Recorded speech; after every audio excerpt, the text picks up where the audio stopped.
Typically when I camp, I use a magnetic light or a flashlight for exploration after dark, or for those pre-dawn excursions. They work fine, but both require that I go outside to light up the area. It would be nice if I could see around my site without opening the door. When I purchased my roof rack, I loved that I could add camp lights, but I did not love the prices. Harbor Freight Rock Lights are well reviewed and a quarter of the price. Much more my style. To make accessing the roof box easier, I wanted to use the Prinsu handles on one side. And I heard that the Harbor Freight lights were compatible, but not exactly. Don't exactly line up. Otherwise, I'm gonna have to widen these, but they're so close to the edge, I don't really want to do that. But if you use some skinny guys, it'll work. So yeah, that's with skinny bolts. So they're kind of toed out on the back end, but they will fit. So theoretically, I could mount it on the inside too, but then you can really see that gap. But maybe with some gasket or something. I like how low profile it is, and I want to get some black bolts too. Okay, so I moved the two handles to the far front and the far rear, and for my own sanity, I went in and took the roof box off, just so I have better access. I did have to use the two spare bolts that came with the rack, and I went to Ace and got some stainless nylock nuts to go on them. And since I decided to do 4 lights instead of 2, I went to Harbor Freight and got another pair. They're gonna go on the other side, and these are the mounts I got from Etsy. So they're just 3D printed little things that angle down, and they came with this hardware. So we'll see how that goes. All right, that was pretty easy.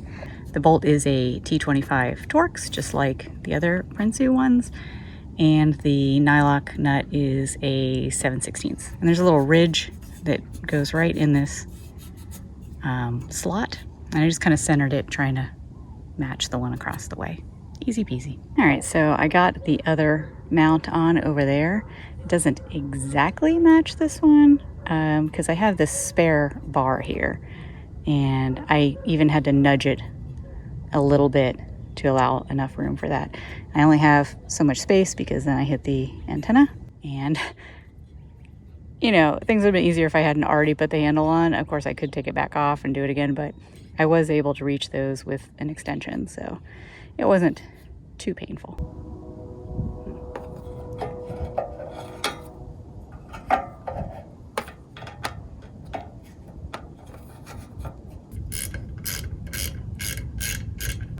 All right, so this one went in no problem. This one was having real troubles. I think that the bolt receiver that's in there isn't exactly aligned, and now if I try and tighten anymore, it just spins out, but there's still a little gap right here where I could see threads. I just hope that bolt doesn't walk out over time.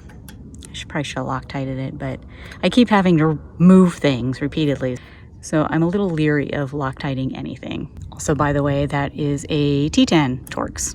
All right, driver's side are mounted, and yeah, that was the easy side. Since these lights weren't made for these mounts, this is gonna take a little more finagling. All right, so this is the setup I ended up getting to try and make that angle work.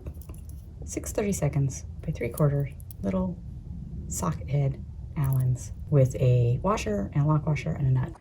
Okay, so the little grommets were a little too thick, or maybe the 3/4 inch bolts were too short to work. So instead, the combination I did was bolt washer and then nut on the end. And it looks pretty good.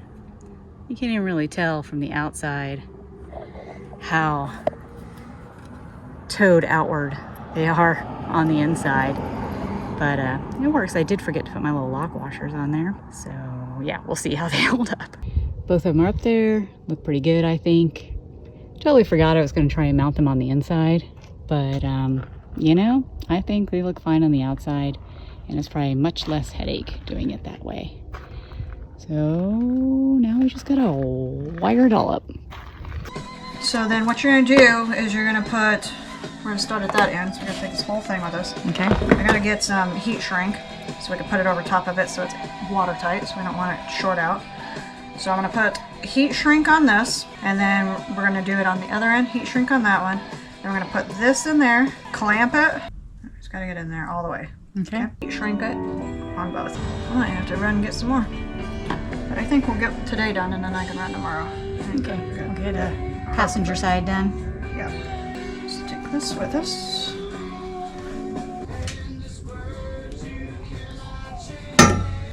You gotta really squeeze like crazy. Okay. You just use the end of this. Yes. You clamp the metal part. Yeah, because that's what pushes it down. And if we need to, we'll just wire it, do electrical tape if it's too hard, and then we'll just heat shrink it. So just the red to red, I'll give you the tapes, just wire them. I'll teach you a wiring trick.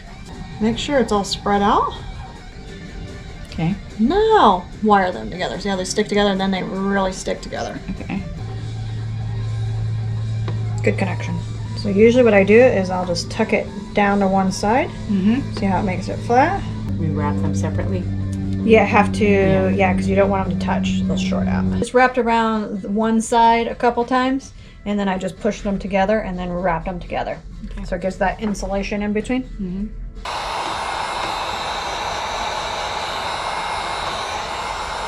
Nerve-wracking. Yeah. Is it nerve-wracking having the camera over your shoulder? Yep. It's like a doctor, like I said. Your surgical precision will take some slack out for you. Oh yeah, because you gotta open the casing without slicing the wires inside. Mm-hmm. So then we'll get this in, and then we'll see. Oh yeah. Just tap into them, basically. Yep.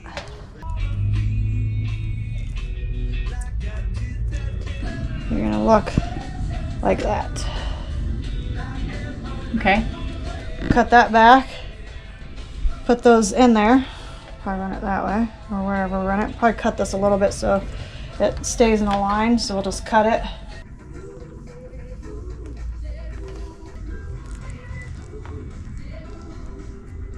All right, so yeah, you can get it through here if you go sideways in the mount. And this is the one where you kind of mess them all up. Yeah, and then just make sure that they're really tight. That you're not gonna like yank them apart, but you want to make sure that they're tight. Give them a good tug. That's not good enough on that one. That one, I worry that the connection. See how they're moving too much? Mm-hmm. Oh,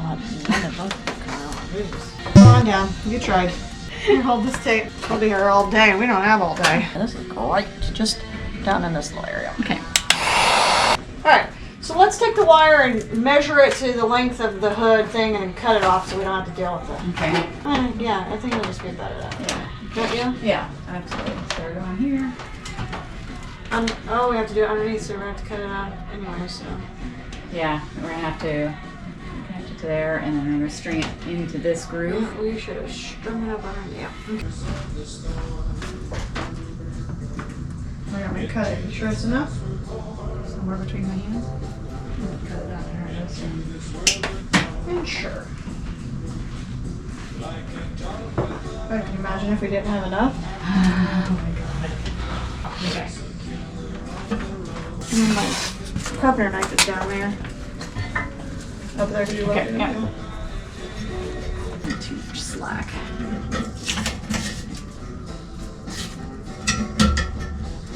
I like it.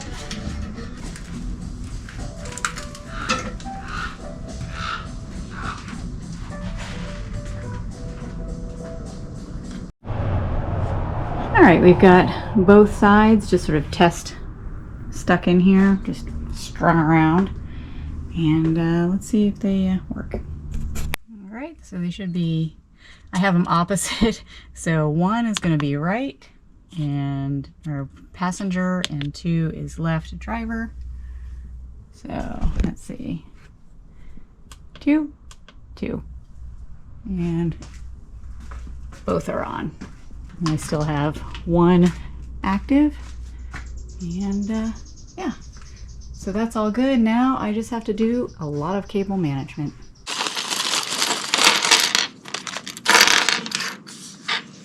I have a bunch of these coax cable clips, and let's see, not these. Got several bolts and nuts, and I'm going to try and attach these to the slots. All right, the cable clips are in on both sides. I think I put 4 on either side. Kind of wish I'd gotten more because there's a little bit of sag across the way there, but I can live with it. And also probably add some zip ties where we have that splice. We gave ourselves a little extra wire in case we needed to fix anything or move anything. Same on this side. There's a little bit of slack right here, so I think I'm just going to zip tie it to the rest of the wire, just tidy it up. Now the fun part is trying to figure out how to get the rest of this cable across. I'm hoping to just use this channel that's in the crossbars and figure out a way to retain it in there. Oh. One thing I gotta do is unhook it from the switch panel thingamajig-bog. Fits in there pretty well. The question is, our part is gonna be keeping it in there. Oh, I might need to get the tall ladder because I am a short person. Hey, see? Just falls right out.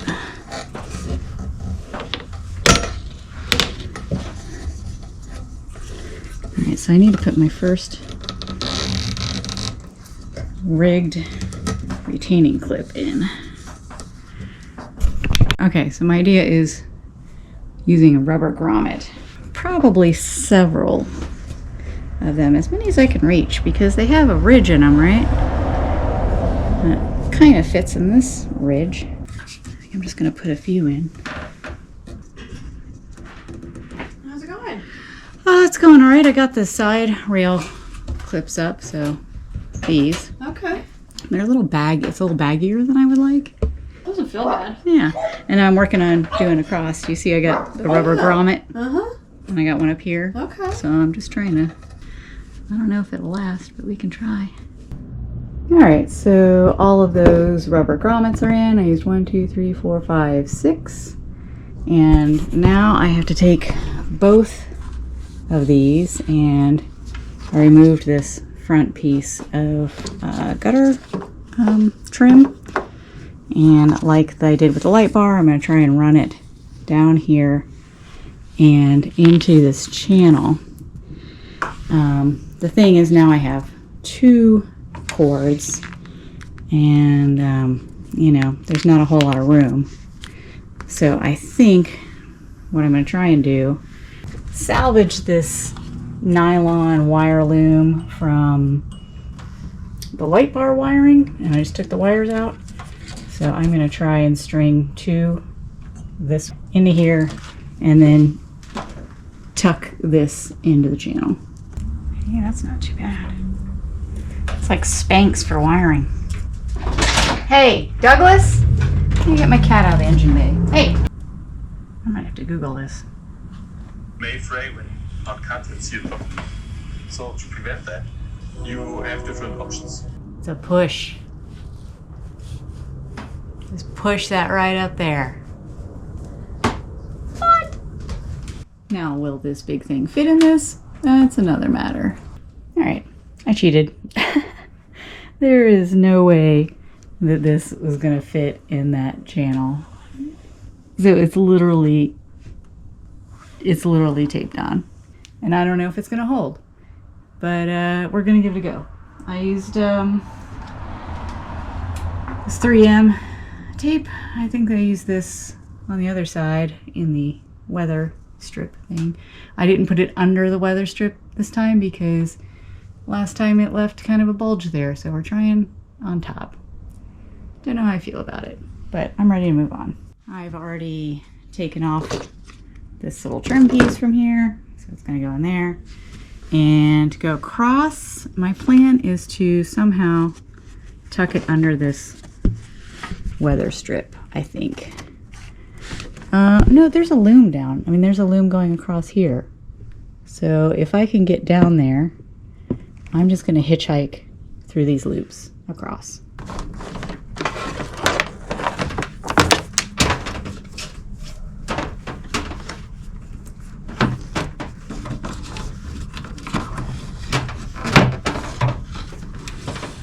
How am I going to reach that?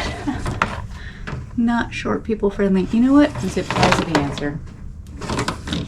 Zip ties are always the answer. Okay, we are zip tied all the way along the firewall. Just kind of piggybacking on that other loom. And here, and I have it through this bracket here. And then underneath the mount for our switch panel stuff. And then up underneath. Now I just need to string it through here. And unfortunately I forgot which is left and which is right. So it's going to be trial and error. Or rather, I forget which cable is driver and which is passenger. So I'm just going to put one in and figure it out. As luck would have it, guessed right the first time.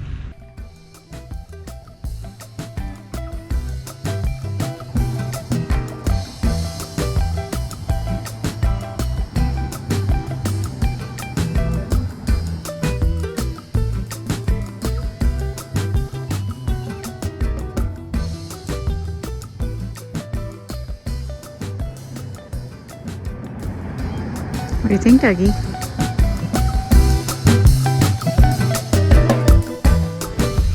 The wiring. Did you want to record it for your video? I'm already recording. Oh, Jesus. We're yelling at each other.